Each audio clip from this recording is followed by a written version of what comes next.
ورسوله بالهدى ودين الحق.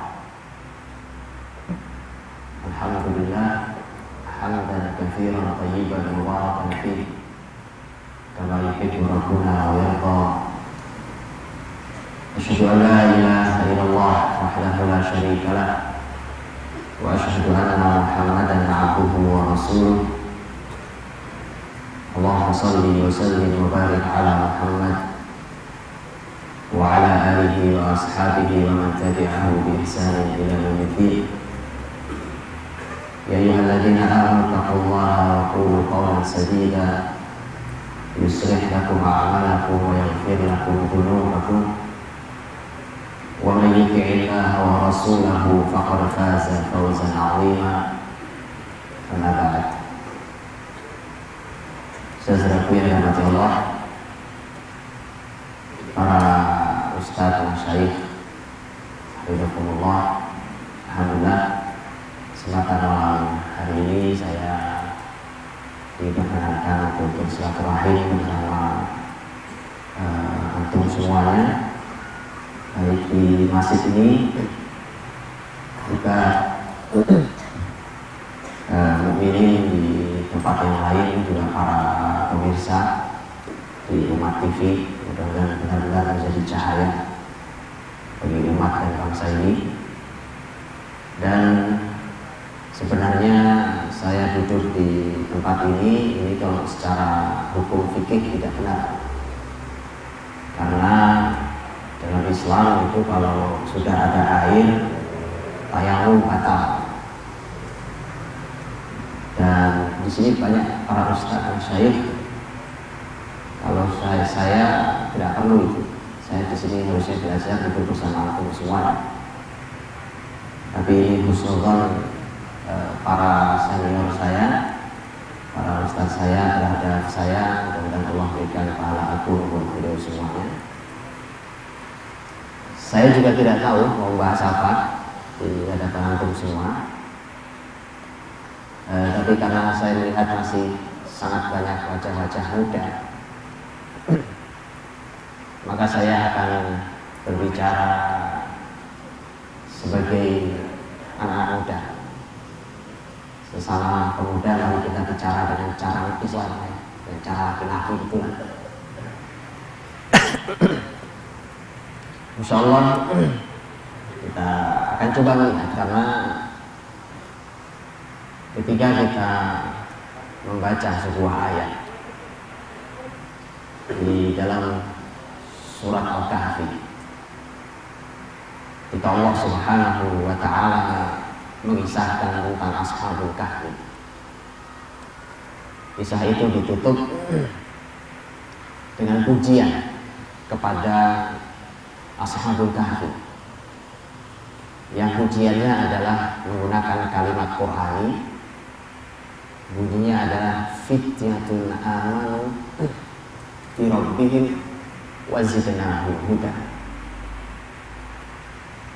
Adalah para pemuda yang beriman pada Rabb-nya, dan kami tambahkan kepada mereka huda, petunjuk. Sudah mereka beriman, Allah tambahi petunjuk. Pembahasan kita adalah pembahasan kata yang pertama itu, kata fityah. Cuma kata fityah yang mau kita bahas malam hari ini. Fityah itu bentuk jamak dari kata fata, sebagaimana yang para ustaz-ustaz ketahui. Fata itu pemuda. Bahkan kalau diukur secara usia, dibandingkan usia syabab, maka usia fata lebih belia dibandingkan syabab. Karena kepemudaan itu kan usianya ada range usia. Jadi usia Ashabul Kahfi itu waktu masuk ke dalam gua itu usia fityah. Jadi ini usia sangat muda, sangat belia. Yang disampaikan oleh Imam Ibnu Katsir dalam tafsirnya menarik. Ketika beliau menyampaikan bahwa membahas tentang kata fidyah itu. Salah satunya adalah penjelasan Imam Ibnu Katsir yang mengatakan bahwa dan begitulah para pendukung dakwah Rasulullah Muhammad Sallallahu Alaihi Wasallam juga para pemuda. Kalimat Imam Ibnu Katsir dan tafsirnya. Beliau mengatakan dari kisah Ashabul Kahfi yang itu tentu jauh sebelum Nabi Muhammad, oleh Imam Ibnu Katsir ditarik jauh sampai ke Rasulullah Muhammad SAW. Bahwa ternyata para pengikut, para pendukung dakwah Rasulullah SAW itu kebanyakan adalah para pemuda. Adapun orang-orang yang tua dari kalangan Quraisy itu rata-rata mati kafir. Akhirnya ada banyak pelajaran dari kalimat ini.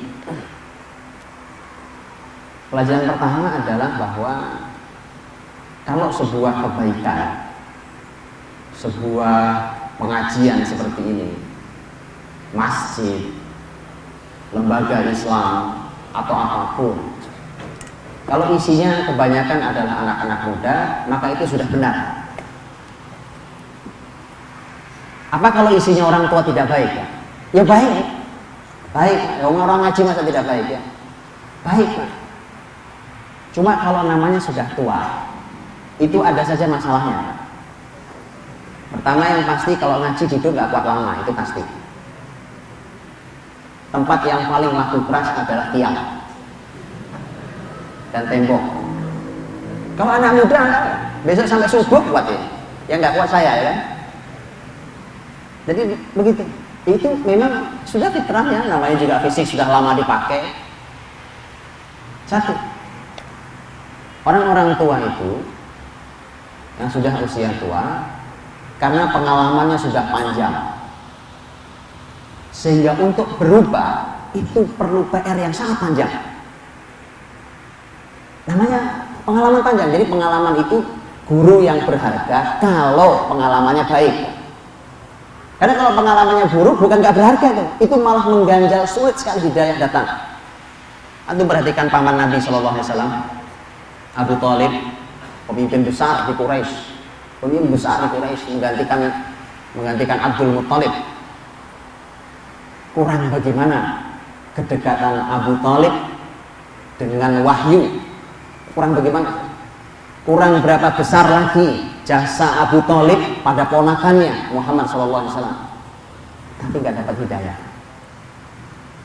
Susah. Anda tahu sebabnya? Ada. Penyebabnya di kalimat akhir. Di kalimat akhirnya Abu Thalib, di sana semua terungkap mengapa Abu Thalib yang dekat dengan wahyu, Abu Thalib yang begitu banyak jasanya pada Nabi Muhammad SAW sebagai ponakannya, itu tidak kunjung dapat hidayah. Karena Sirah Nabawiyah menyebutkan bahwa ketika Abu Thalib sudah dalam keadaan dekat kematiannya, itu Rasul datang. Karena itu tahun 10 kenabian. Rasul datang, ada di samping kepala Abu Thalib, ingin memenangkan detik terakhir Abu Thalib. Tapi sayangnya ternyata sudah ada gembong kekafiran di situ. Dan begitu Rasul Muhammad SAW sampai di situ, Nabi mengatakan, ya am, qul la ilaha illallah uhajju laka biha indallah. Paman, katakan la ilaha illallah, nanti dengan kalau kau ucapkan ini, aku yang akan membelamu di sisi Allah nanti. Jasanya banyak Abu Thalib. Anda bisa membaca sejarah tentang Abu Thalib, jasanya luar biasa. Maka kata Nabi, tinggal satu paman, tinggal mengucap la ilaha illallah. Apa kalimat Abu Thalib? Dan inilah penyebab dia tidak bisa mendapat hidayah. Akhirnya sampai dia meninggal dalam keadaan tidak beriman. Dan itu kalimat Rasul sendiri. Karena kita tahu bahwa Abu Thalib itu disiksa di neraka. Kata Nabi SAW, kalau bukan karena syafaatku, maka dia ada di neraka yang dalam, tapi karena syafaatku maka dia ada di neraka yang paling dangkal. Jadi di neraka. Abu Thalib, nah itu kalimat Rasul. Ya bagi yang sensitif dengan sejarah Nabi, masa keluarga Nabi di neraka, Pak? Yang bicara bukan saya, yang bicara Rasul sendiri. Hadis sahih. Kalimat Abu Thalib adalah, kata Abu Thalib, apa nanti kata orang, apa nanti kata kaummu, kalau di akhir kehidupanku ini malah aku mengikuti agamamu. Itu penyebabnya. Jadi sekarang tahu penyebabnya? Penyebabnya adalah memperhatikan kata orang, kata kaum, kata tetangga, kata saudara, kerabat, dan seterusnya. Gengsi posisi, gengsi jabatan. Abu Thalib pemimpin tertinggi. Pemimpin tertinggi tidak mudah. Maka kalau di pembahasan yang sering saya sampaikan tentang pembahasan tentang keluarga, saya selalu katakan, jangan jadi orang besar sebelum soleh. Kalau di Makassar atau di mana, di Kendari saya tidak tahu apa ada gedung kayak di Jakarta. Di Jakarta pun di Jakarta itu ada gedung yang miring. Ada gedung miring di Jakarta itu di jalan MP Haryono. Jalan MP Haryono di Jakarta. Kalau teman-teman dari Cawang ke arah Pancoran di Jakarta, kalau sempat di Jakarta, itu ada gedung sebelah kiri jalan itu kosong. Gedungnya tinggi, kosong. Saya pernah tanya pada teman saya yang ahli spesialis bangunan gedung-gedung tinggi. Waktu itu saya pas macet di depan itu, saya tanya, Mas, ini kenapa kok tidak dihuni? Tadinya sempat dihuni, kemudian keluar semua penghuninya. Beliau mengatakan ini gedung miring, Ustaz. Oh, miring? Iya, miring. Terus beliau bilang, coba Ustaz perhatikan di gedungnya tuh, itu miring sekian derajat.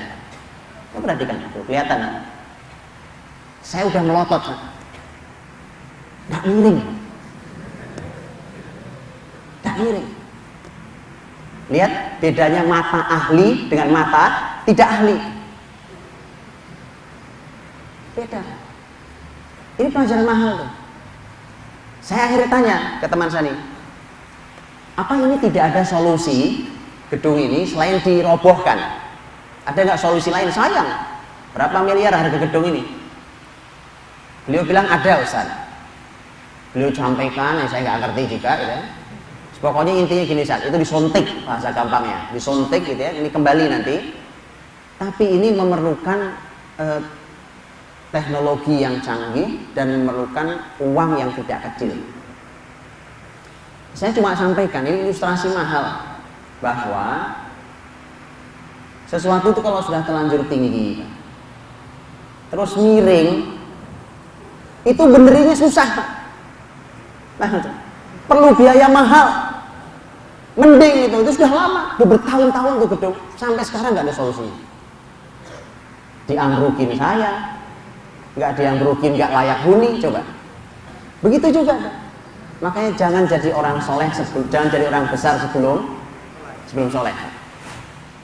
Terlanjur antum tinggi, terlanjur antum besar, kayak Abu Thalib. Itu pertimbangannya banyak. Nanti apa kata masyarakat, ya kan? Nanti apa kata konstituen saya, ya? Nanti apa kata gitu. Terlalu kan sudah ada di orang besar. Jadi hidayah itu salah satu penghalangnya itu. Maka dari itu bersyukurlah kalau ada orang-orang yang sudah menjadi orang soleh, orang beriman sejak usia muda, seperti yang di hadapan saya ini. Harus sangat bersyukur. Dan karena itulah Allah memuji Ashabul Kahfi dengan kata fityah, para pemuda.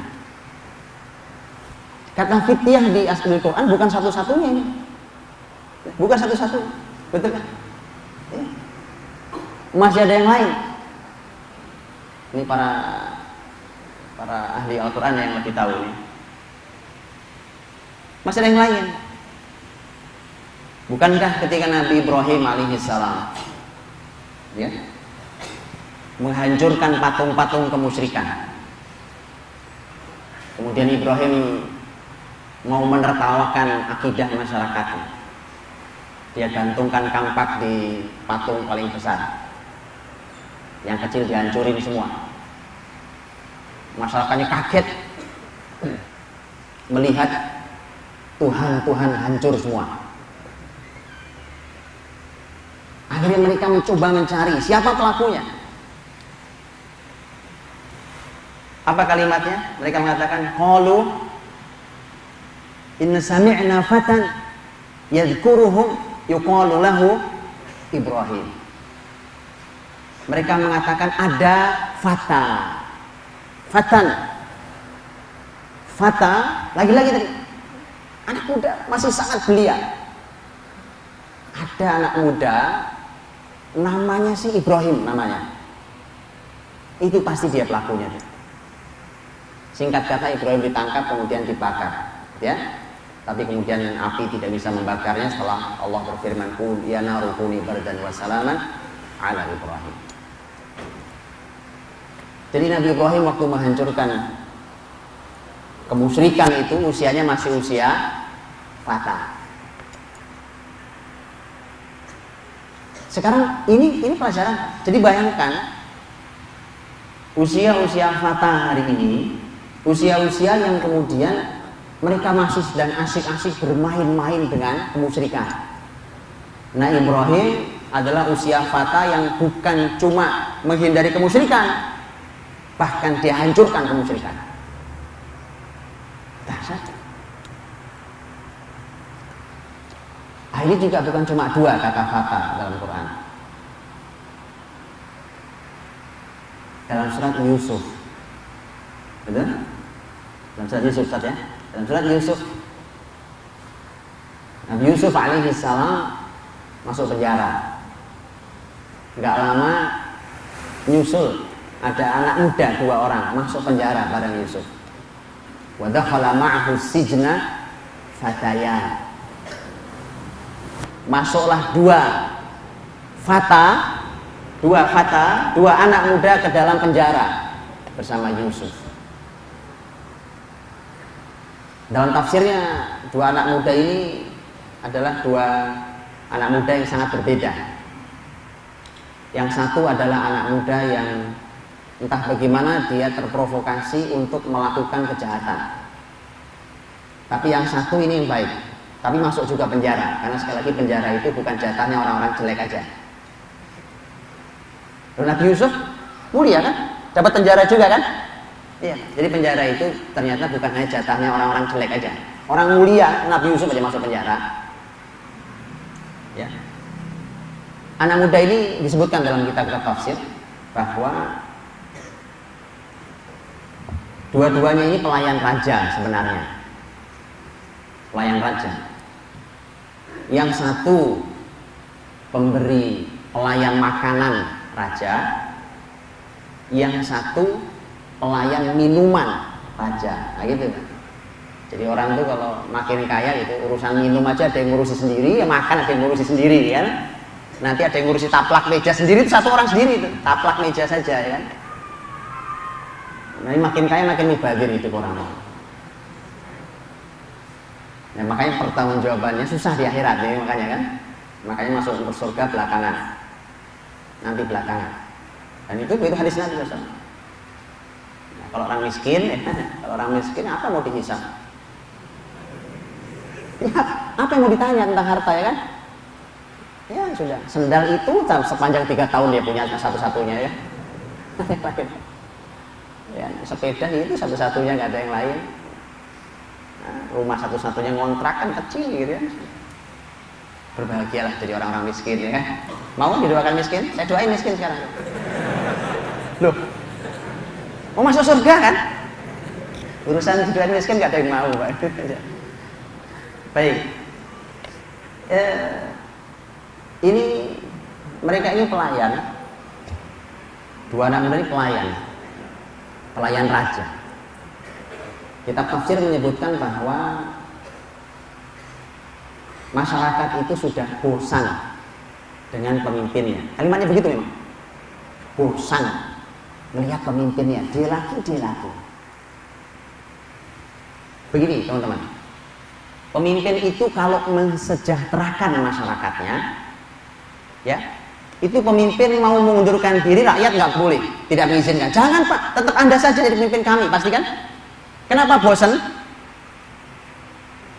Nyusahin. Tidak ada karya. Yang ada malah membebani masyarakat. Kalau pemimpinnya baik, mensejahterakan masyarakat, menegakkan keadilan, itu mau mundur aja nggak boleh deh masyarakatnya. Begitu cintanya rakyat. Dan itu salah satu bukti pemimpin yang baik. Jadi kalau ada para pemimpin di level apapun kepemimpinannya, maka mohon dibaca betul hadis Nabi SAW. Ketika Nabi menyampaikan dalam sebuah hadis beliau tentang masalah ciri pemimpin yang baik dan yang buruk, di mana Nabi SAW mengatakan bahwa khiyaru a'immatikum man tusalluna alaihim wa yusalluna alaikum. Ya. Pemimpin pilihan, pemimpin terbaik di antara kalian adalah kalian mendoakan mereka, mereka mendoakan kalian. Jadi pemimpin sama yang dipimpin itu saling mendoakan kebaikan. Itu bukti pemimpin baik. Jadi kalau antum mimpin apapun tolong ditanya, antum doain saya yang baik-baik apa enggak gitu. Wa syiraru a'immatikum man tal'anunahum wa yal'anunakum. Pemimpin terburuk itu cirinya adalah kalian laknat mereka, mereka laknat kalian. Jadi makanya silakan ditanya kan. Kamu kalau doain saya nyumpahin apa doain ya? Berbeda. Dan itu bukti Anda baik atau tidak baik dalam memimpin. Ya, di semua level kepemimpinan. Makanya dalam tafsir tadi sampaikan bahwa si raja ini masyarakatnya udah bosan. Ini orang loh nggak berkarya kok, yang nggak mati-mati gitu ya. Nggak ada karyanya, turun enggak, diturunin nggak mau ya. Akhirnya rakyat bosan. Maka mulailah muncul rencana pembunuhan. Rencana pembunuhan itu supaya halus caranya, karena kalau sudah memimpin sekian lama biasanya sudah terbentuk diktatorisme. Jadi kemudian pendukung setianya juga banyak. Makanya caranya supaya nggak terlalu ketahuan diracun aja. Diracun. Cara mudah untuk meracun supaya nggak ketahuan adalah tadi anak muda pelayan itu yang diprovokasi. Ternyata yang satu tidak mau meracunnya, yang satu mau. Begitu ketahuan tuh makanan ada atau minuman tuh ada racunnya, salah satunya ada racunnya, maka kemudian mereka si pejabat-pejabat negara itu kemudian menangkap pelayannya sampai jelas mana di antara kalian yang meracun dan mana yang tidak di antara kalian berdua, dua-duanya jeblosin penjara. Nasib itu, yang baik juga nasib. Makanya nanti yang satu dihukum mati, yang satu dibebaskan. Itu juga Allah menggunakan kata fatayan, dua fata. Maka kembali ke kalimat Imam Ibnu Katsir rahimahullah ta'ala ketika beliau mengatakan bahwa dan pendukung dakwah Rasulullah SAW, Rasulullah Muhammad SAW, kebanyakannya adalah anak muda. Tapi supaya tidak salah paham saya mengulangi, ini bukan menghilangkan peran orang tua. Ini mohon maaf sekali lagi bagi bapak ibu yang sudah tua ya. Tidak menghilangkan peran itu sama sekali, tidak. Orang tua itu luar biasa, doanya luar biasa, kalimatnya ampuh, orang tua kan? Gitu? Beliau punya pengalaman baik yang panjang. Tapi peradaban ini, kebesaran Islam ini dibangun di pundak anak muda. Itu bukan kalimat saya. Begitulah para ulama menyampaikannya. Untuk itulah maka menjadi sebuah kabar gembira tentu ketika saya melihat isinya masih muda-muda. Yang tua aja nggak kelihatan, sampai ikut muda semua. Dahsyat ya, subhanallah ya kan. Jadi maka saya menganggap semua di sini muda. Jadi kalau kita dalami lebih dalam, kita akan tahu Bahwa ternyata memang begitu. Benar memang begitu adanya. Bahwa pendukung dakwah Rasulullah SAW itu adalah anak-anak muda. Saya berikan daftar umur. Nah, ini daftar umur. Supaya kita tahu kenyataan aslinya kayak apa di lapangan. Di dakwah Rasulullah SAW. Rasulullah SAW, beliau itu waktu menerima wahyu pertama kan usianya sekitar 40 tahun ya. Sekitar 40 tahun usia Rasulullah SAW. Pertanyaannya adalah berapa usia 10 sahabat yang disebut dalam sirah sebagai al-ashrah al-mubasysyarun bil jannah. 10 orang yang dijamin masuk surga dalam satu hadis Nabi. Abu Bakar fil jannah, Umar fil jannah, Utsman fil jannah, Ali fil jannah, Sa'ad fil jannah, Abdurrahman fil jannah, 10 orang. Ada yang belum tahu 10 orang? Tahu semua ya? Atau perlu saya tes? Ya? Nggak perlu ya? Nggak sopan saya tes di sini ya? Atau jangan-jangan nggak tahu? Khulafaur Rasyidin, berikutnya siapa? Sa'ad, tadi saya sebut Sa'ad bin Abi Waqqas. Terus itu 5, 6 Abdurrahman bin Auf 7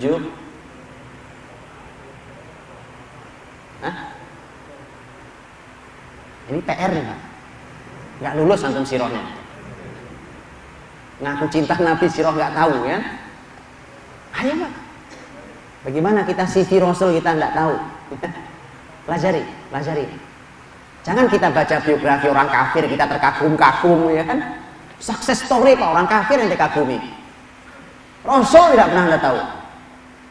Benar? Ini PR serius nih. PR serius. Orang-orang mulia, ini 10 pemimpin besar sepeninggal Rasulullah SAW.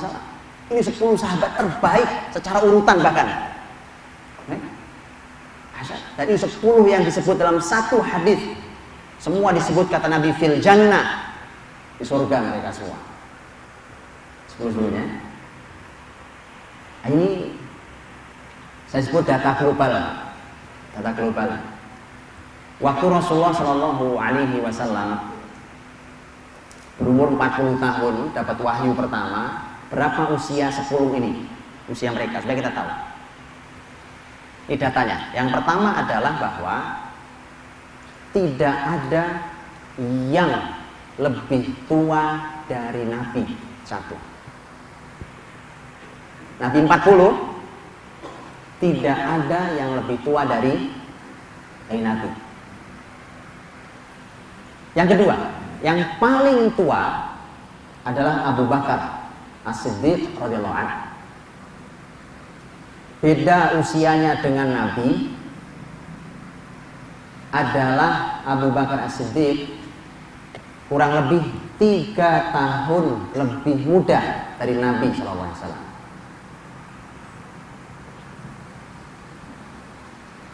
Itu yang kedua, datanya kedua. Yang ketiga, data yang ketiga. Yang waktu Nabi usia 40 dan dari 10 ini yang usianya berkepala 3 hanya 3 orang. Abu Bakar. Terus, ayo tebak-tebakan. Ini siro bukan tebak-tebakan atau gimana? Ayo kedua siapa? Salah, bukan Umar. Umar itu belum 30. Siapa? Utsman radhiyallahu anhu. Ini orang tertua kedua setelah Abu Bakar. Bedanya kurang lebih 8 tahun dengan Nabi SAW. Yang ketiga siapa? PR lagi, ngaji sama saya PR terus Pak. Supaya cepat pinter ya. Yang ketiga adalah Abdurrahman bin Auf radhiyallahu anhu. Itu pas 30 tahun. Jadi beda dengan Nabi usianya 10 tahun kurang lebih. Hanya 3 dari 10 yang usianya berkepala 3.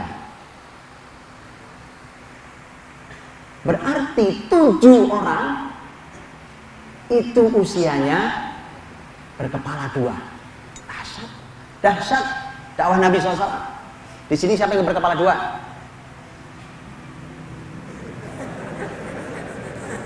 Nggak ada. Oke. 10. Dari 10 ini, nah ini poin berikutnya. Dari poin berapa? Berapa poin tadi? Dari 10 ini 5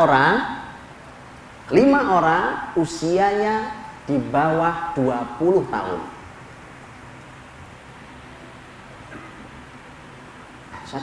Nabi SAW. Itu orang terbaik ring 1 Nabi Sallallahu Alaihi Wasallam.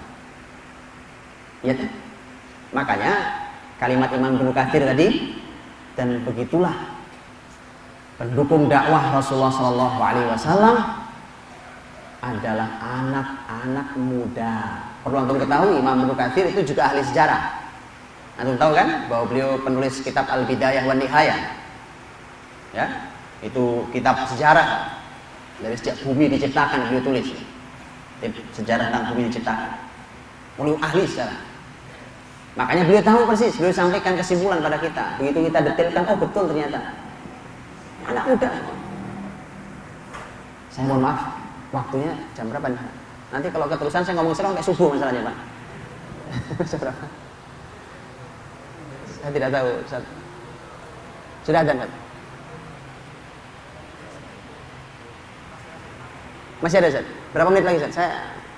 Jam Jakarta, Mas saya, Pak. Baru maghrib. Nah, ini 6:30 baru maghrib Jakarta. Jam berapa, Ustaz? Kasih waktu jam berapa? Berapa, Ustaz? 10 menit lagi, Ustaz. Jazakallah khair. Baik. Saudaraku dirahmati Allah Subhanahu wa taala. Jadi ternyata kata fityatun amanu bi rabbihim wa zidnahum huda itu dahsyat. Itu dari satu kata itu kita harus menyimpulkan sebuah kesimpulan. PR besar berikutnya adalah bagaimana caranya di usia fityah sudah jadi semuanya. Keimanan sudah jadi, ibadahnya, akhlaknya, ilmunya, kepemimpinannya, kemandirian ekonominya. Antum tahu kapan Ali bin Abi Thalib nikah? Usianya. Antum buka dalam kitab Syiar A'lamin Nubala karya Imam Az-Zahabi rahimahullah taala, beliau mengungkapkan itu. Ali bin Abi Thalib dinikahkan oleh Rasul dengan putri tercinta beliau, Fatimah radhiyallahu anha. Berapa usia Ali? 21,5 tahun. 21,5. Di sini siapa yang sudah lewat 21 belum nikah? Ini PR besar. Beneran ini. Loh, nikah aja belum siap ngomong peradaban, kan kejauhan. Kan nikah itu cuma saya dan perempuan. Ya kan? Saya laki-laki nikah dengan perempuan. Loh, satu aja belum berani. Itu ngurus umat, ya kan? Beneran ini, Pak. Antum kalau membaca sejarah tarikh al-madaris fil Islam, ya, sejarah madrasah, sekolah, ya, sejarah sekolah-sekolah dalam kebesaran sejarah Islam dulu, itu tertulis, ini juga unik, tertulis di dalam tarikh al-madaris, dalam kitab-kitab tarikh al-madaris, bahwa yang boleh mendirikan sekolahan salah satu syaratnya sudah nikah. Gak boleh tuh bujangan dirikan sekolahan. Beneran? Ya, dan ini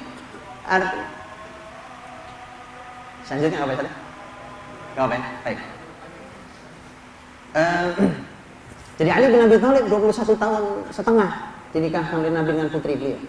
Nah, pertanyaannya berapa umur Fatimah? Berapa umur Fatimah? Imam Az-Zahabi mengatakan dalam Syiar A'lamin Nubala 15,5 tahun. Ada orang tua yang rela ngelepas anaknya nikah 15,5 tahun? Begitu, Pak. Artinya begini, ini artinya saya tidak menganjurkan juga orang nekat nikah umur 15,5 tahun, 21 tahun nggak punya persiapan apa-apa. Itu juga tidak benar dalam Islam. Tetapi ini menunjukkan bahwa konsep Islam itu kalau diterapkan 100%, hasilnya kita irit umur, irit usia. Umur 21 sudah siap jadi suami, umur 15 sudah siap jadi istri. Sekarang gini, kalau orang siap jadi suami, tahu kan tugas suami, tahu kan Pak? Ya. Apa contoh tugas suami Pak?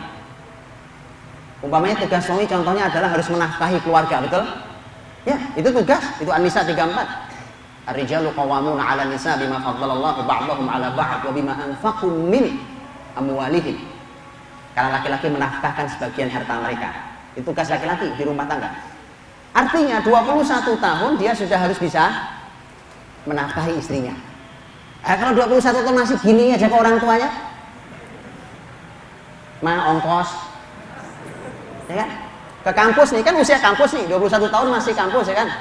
Malah ada yang baru sibuk nyari judul skripsi, kan? Begini, ongkos. Ada yang harus dibenahi, Pak, betul. Ada yang harus dibenahi di dalam membimbing keluarga. Ada yang salah nih. 15,5 tahun Fatimah radhiyallahu anha menjadi istri, itu artinya sudah siap beliau menjadi istri. Dan tahu tugas istri? Macam-macam. Salah satu tugas mulianya adalah sumur, dapur, kasur. Tahu? Loh, betulan ini. Sumur, dapur, kasur. Ini tugas mulia. Saya bisa sampaikan dalilnya sangat panjang bab ini. Yang hari ini dilecehkan oleh sejarah hari ini, itu adalah tugas sangat mulia bagi wanita. Ini buat para ibu dan juga yang para orang tua yang punya anak perempuan, dengarkan ini. Sumur, dapur, kasur itu konsep luar biasa untuk wanita. Kalau mau minta dalilnya nanti aja, nggak habis waktu saya. Jadi bagi yang dirahmati Allah SWT, teman-teman berbahagia, 15 tahun setengah Fatimah sudah disiapkan oleh Nabi siap jadi istri. Antum tahu? Setahun berikutnya punya anak satu, Hasan, Al-Hasan radhiyallahu anhu. Betul? Artinya umurnya Ali baru 23 tahun kurang lebih. Umurnya Fatimah baru 17 tahun kurang lebih. 23 tahun sudah siap jadi ayah dan 17 tahun siap jadi ibu. Kalau antum mau melihat hasilnya gampang. Bukankah Nabi yang bersabda dalam hadis yang sahih, Al-Hasan wal Husain sayyida syababi ahli jannah. Hasan dan Husain adalah dua pemimpin para pemuda di surga. Radhiyallahu anhum. Ya? Artinya ini kan karya bapak ibunya. Saat itu bapak ibunya umur baru 23 dan 17. Nah itu. Jadi kita ini benar-benar mubazir. Jujur aja kan? Saya, teman-teman, makanya yuk, mumpung masih muda nih, kita tanyakan gimana ya Pak caranya Islam ya kan menghadirkan di usia sangat awal, usia fityah itu sudah sangat siap. Nah itu harus ditanyakan, stepnya harus jelas. Kegagalan masa lalu saya ini kan produk masa lalu ya kan, produk masa lalu ya jangan ditiru. Di anak generasi muda ini tidak boleh lagi ditiru. Lihat betapa luar biasanya Islam. Terakhir. Ini dari tadi ngomongin umur terus, saya memang sengaja ya Pak. Namanya kan membahas fityah, cuma satu kata. Pemuda, harus diukur usianya. Saya mau bacakan sebagian data dalam sejarah Islam, karena kalau untuk mengumpulinya agak susah. Saya bacain data dalam sejarah Islam. Berapa umur seseorang dan apa karyanya? Berapa usia seseorang dan apa karya yang telah dicapainya? Saya sebutkan beberapa saja. Saya berikan perwakilan beberapa perwakilan. Saya berikan perwakilan seorang ilmuwan besar, sahabat Nabi yang mulia Abdullah bin Abbas radhiyallahu anhu, sekaligus sepupu Nabi SAW, turjumanul Quran. Ini adalah sahabat yang paling ahli dalam ilmu tafsir, sesuai doa Nabi, Allahumma faqihhu fid din wa 'allimhu ta'wil. Ya Allah, buatlah anak muda ini memiliki pemahaman ad-din yang dalam dan ajarkan kepadanya tafsir atau takwil, tafsir Quran. Maka dari itu kalau kita belajar tafsir, maka Abdullah bin Abbas selalu menjadi pucuk dari semua ilmu ini. Belum tahu? Ini pasti nggak kebayang di kita. Waktu Rasulullah Shallallahu Alaihi Wasallam wafat, usia Abdullah bin Abbas baru 13 tahun. Rasul wafat, usia Abdullah bin Abbas baru 13 tahun. Umar radhiyallahu anhu naik jadi khalifah. Berapa usia Abdullah bin Abbas? Ini matematika ini, ayo. Oh, ini baru belajar matematika beneran ini. Waktu Rasul wafat, usia Abdullah bin Abbas kurang lebih 13 tahun. Waktu Umar dibaiat menjadi khalifah, berapa umur Abdullah bin Abbas? Zain. Berapa? 15 atau 16 tahun. Ya? Lihat sejarah. Umar radhiyallahu anhu mengangkat Abdullah bin Abbas sebagai salah satu staf ahli yang mengurus kekhilafahan. Umur berapa? 16 tahun. 16 kita lagi di mana? Mubadir. Memang begitu. Itu koreksi buat semua kita, buat saya, buat teman-teman semuanya, buat keluarga muslim semua. Makanya besok ada seminarnya kan. Terus bagaimana caranya? Itu besok jawabannya berarti. Abdullah bin Abbas radhiyallahu anhu 16 tahun dilantik menjadi staf ahli. Bahkan kalimat para sahabat Nabi Shallallahu Alaihi Wasallam, bahkan Umar radhiyallahu anhu itu kalau ada masalah yang sangat berat di kekhilafahan, maka akan datang ke Abdullah bin Abbas untuk menanyakan solusinya. Subhanallah, 16 tahun. Ya, saya yakin di sini, di tempat ini tidak seperti di tempat lain. Di tempat lain, teman-teman, kalau saya bicara tentang sejarah, tentang sirah, tentang sejarah Islam, itu begitu pulang masih ada yang ngomongnya begini, itu kan dulu Pak. Sekarang zamannya beda. Dulu kan nggak ada mobil, nggak ada kamera, nggak ada lampu kayak begini kan. Kalau gitu kita nggak perlu Rasul. Oh, Rasul itu masa lalu, betul? Kalau gitu kita nggak perlu Rasul. Kita nggak perlu Quran. Quran itu turun sudah 14 abad yang lalu. Ya, udah sekali Anda mengingkari itu. Padahal sepertiga Quran isinya kisah umat terdahulu. Ya kan? Tapi saya yakin di sini nggak ada ya. Kalau ada yang sempat terlintas, benar-benar sudah kehapus tadi ya. Ya, istighfar yang banyak kalau sempat terlintas. Itu antum nggak butuh masa lalu, berarti nggak butuh Rasul. Rasul itu masa lalu kita. 14 tahun, 14 abad yang lalu beliau ada. Baik. Itu mewakili ilmuwan, ulama besar, Abdullah bin Abbas. Dan antum semua sudah tahu Imam Syafi'i, ya, usia sangat muda. Imam Bukhari, rahimahullah taala, sangat muda. Baik. Mewakili pemimpin. Kepemimpinan. Kalau tadi nikah sudah ya, Fatimah dan Ali radhiyallahu anhum. Mewakili kepemimpinan. Antum mau minta umur berapa? Saya tunjukkan sesuatu. Kisarannya 20 naik turun. Jangan 30 udah tuaan. Loh, Indonesia ini mau pemilihan presiden itu untuk sekedar menggolkan presiden umur 40-50 susah banget. Ternyata udah tua semua kan. Udah pensiun sekian tahun yang lalu. Dalam Islam bicara kepemimpinan tertinggi, Amirul Mukminin, Khalifah, itu umurnya nggak ada yang muda, nggak ada yang tua. Yang tua-tua itu adalah Khulafaur Rasyidin, itu tua-tua. Khulafaur Rasyidin, karena itu mereka bertemu Nabi juga tidak dari nol usianya. Kalau yang dididik dari nol, itu hasilnya luar biasa. Sangat mudah. Harun ar-Rasyid. Ini pemimpin terbesar di sepanjang dinasti Bani Abbasiyah. Dan Harun ar-Rasyid itu adalah sejarah besar muslimin, tetapi wajahnya dikeruhkan oleh sejarah yang tidak tanggung jawab.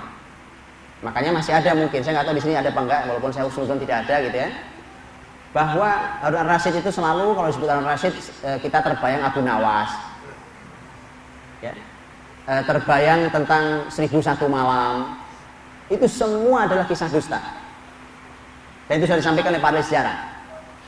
Abu Nuwas, disebutnya Abu Nuwas. Abu Nuwas itu ada dalam tokohnya, tapi dia bukan orang yang akrab dengan Harun ar-Rasyid. Karena itu adalah orang yang bahkan membuat sebuah syair yang memuji habis Khomer. Abu Nuwas, ya. Tapi dalam sejarahnya guyon mulu sama ini ya, sama Harun ar-Rasyid. Harun ar-Rasyid dilantik jadi khalifah malam Jumat. Sampai sejarahnya putih malam-malam tahu. Malam Jumat Berapa umurnya? 20 tahun. Pemimpin terbesar sepanjang dinasti Bani Abbas ya. Harun ar-Rasyid 20 tahun. Itu kalau saya sebutin kapan nikahnya antum lebih takut lagi kan. Enggak usah sebutin.